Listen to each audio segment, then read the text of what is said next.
Hey, we're back with another one.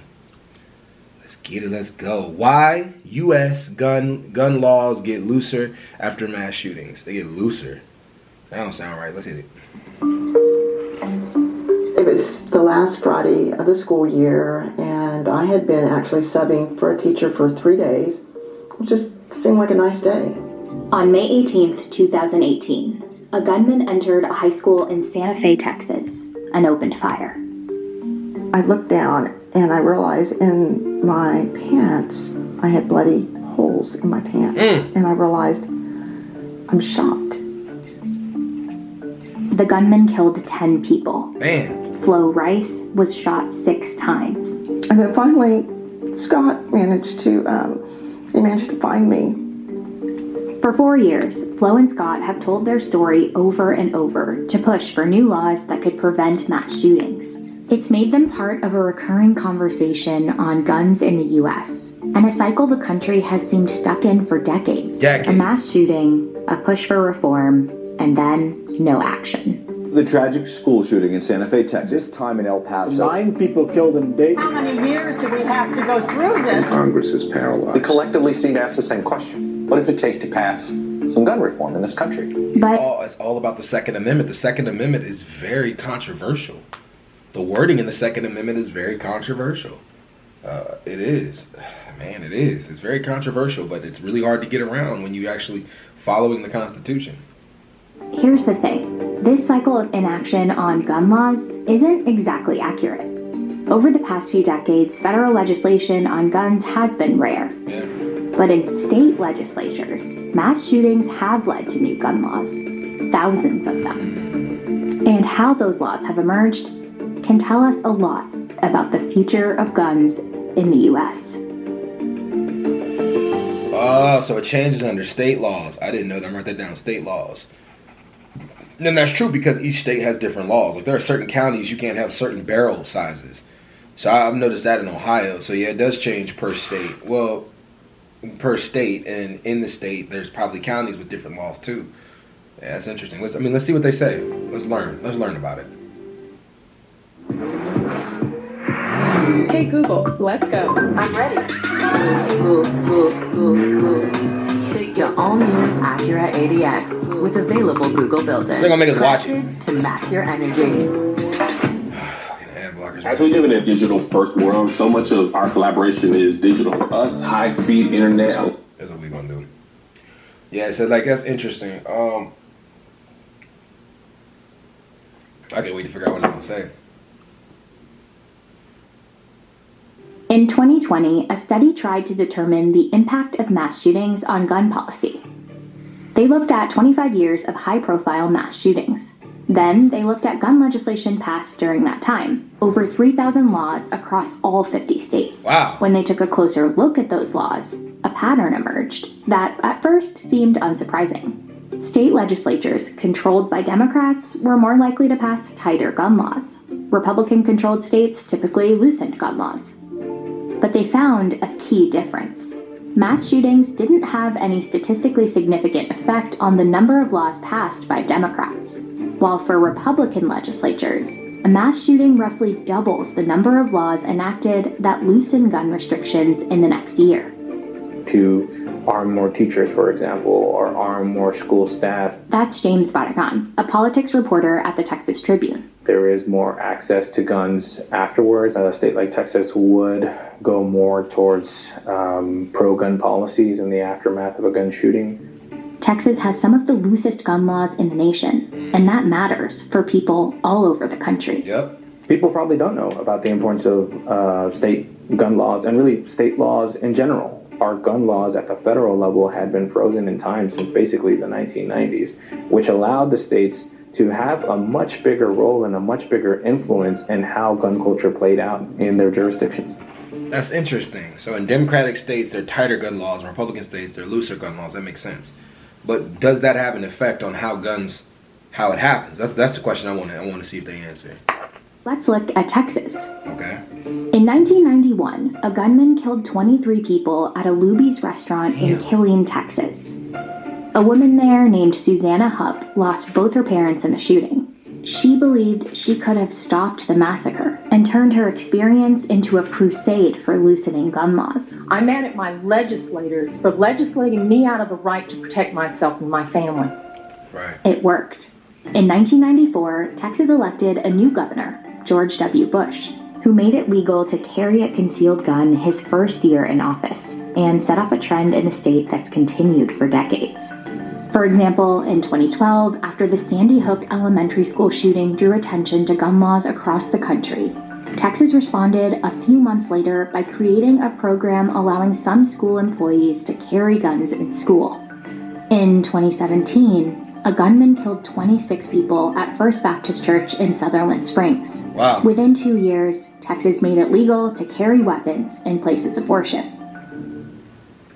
But after the Santa Fe High School shooting, Governor Greg Abbott did something unusual. He asked lawmakers to consider a red flag law, which would allow authorities to take firearms away from a person courts deem dangerous. That is not something... I heard about this. This is very controversial amongst us. Red flag law. Write it down, though. It's interesting. that Republicans in the state often do. Flo and Scott were also pushing for legislation in response to Santa Fe, like laws that would hold parents accountable if their guns were used by their children to harm people. They also pushed to make it harder to buy ammunition online. Our shooter, he just checked a box and said, yes, I'm 18, and they delivered it to his doorstep. You can't get alcohol delivered without showing proof of ID or something, but he ordered ammunition. Their hope for stricter laws was in line with Texas public opinion. Polling showed only a small minority of Texans supported loosening gun laws, and just over half supported tightening them. We thought it was common sense that this would be done. They came to Flo's hospital room the week of the shooting, and we had the governor, lieutenant governor, we had congressmen, we had senators, their wives, their chief of staff, all in her room at one time, at least 20 people, and said, we're going to take care of you. We promise we'll be there for you. We'll fix this. But in the end, these proposals, along with Abbott's openness to red flag laws, went nowhere. Of course. After gun rights supporters went after him, the gun culture is strong, but the gun lobby itself also exerts a lot of pressure on Texas politicians. There were bills that were put out there, but they never made it. Now that's where it's crazy that like the gun lobbies can have an effect on something that's costing people lives, just for people to be able to buy the firearms. That's crazy. Committee.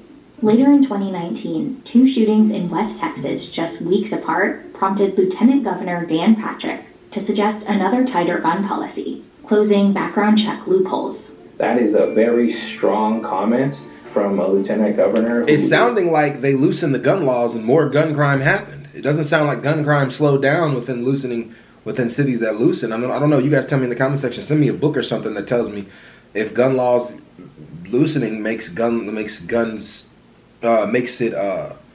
less crime. I've heard that argument, but it doesn't sound like that's what's happening. Is very pro-guns, who is very friendly with the NRA. But the Republican leaders were saying we may have problems here. Democrats are pushing to take over the state house for the first time since 2003. After elections were over, with Republicans still in control, in 2021, Texas passed constitutional carry. There would no longer be a requirement for Texans to have a license or receive any training to openly carry handguns. For me, it's very scary because if I see someone in public with a gun, I will panic. That's going to send me into an anxiety attack. That constitutional carry law that the state legislature passed in 2021 had been rejected by Republican leaders. But as the Republican Party has gone further and further to the right on issues, you get a fringe of the party that is much more vocal about all kinds of issues, including gun rights. In recent years, a better organized gun control movement has seen more success with tightening laws in some states. But the movement to expand gun access isn't stopping. In 2002, fewer than half of the 50 states had one party in control of both the state legislature and the governor's office. Today, 3/4 of the states do. That means in the places where Republicans or Democrats have full control, they can push through new gun laws with little chance of a veto. So what happens, and you see it in state house to state house, is one state passes a law that is very successful for one side of the aisle, and then another state house adopts a very, very similar law. Remember that constitutional carry law in Texas? Today, 24 states have similar laws on the books for that too. And more than 400 And Ohio does. That's where I'm at. local governments across 20 states have adopted variations on a Second Amendment sanctuary law, meaning a city, town, or county refuses to recognize any state or federal gun laws that they believe violate the Second Amendment. These things get replicated, they get cloned, they go from state to state, and they essentially make up this patchwork of laws throughout the country. In June 2022, in the aftermath of the Uvalde shooting in Texas, President Biden signed the most significant federal gun bill in 30 years. One thing it does is incentivize states to pass red flag laws. But it can't make them do it. That power still belongs to the states. I have survivor's guilt because I'm alive, and so I feel like I have to keep speaking out. I have to do what I can. There's times when I just think I'm going to stop. I cannot do this for my own mental health, but we keep going. Very interesting. Very, very interesting. So the states have complete control over the gun laws that are happening. And seeming though there are shootings all over the country, but in Texas it doesn't seem like it's slowing it down with laxer gun laws, but they're starting to tighten the gun laws because they notice that they're not laxing. But I do know that it's not, that laxing the gun laws doesn't help. I don't know. It's definitely controversial, but y'all tell me what y'all feel in the comment section. I'm out. Peace.